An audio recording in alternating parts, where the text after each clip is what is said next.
So we've got a person and dogs. So I'm going to take hold of his collar if they take hold of theirs, which they're not going to. Oh, here she comes. Hey! Hey! Leave her!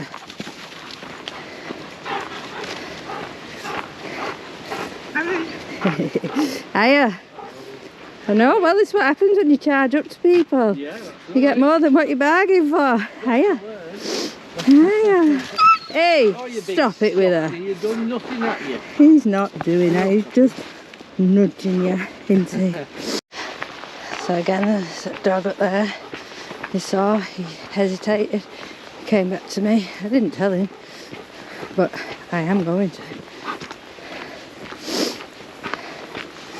So in this one, I've shown you how to do it with treats. So once you get them on a toy, then you use the toy as a distraction. See how he was? Let me just angle it so you can see that. Inside the head.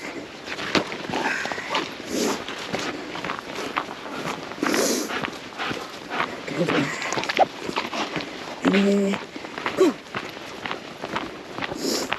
So then instead of sitting the head, I give him the toy.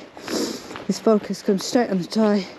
The dog becomes totally irrelevant and he's off. I don't know where he's off to, but he's off.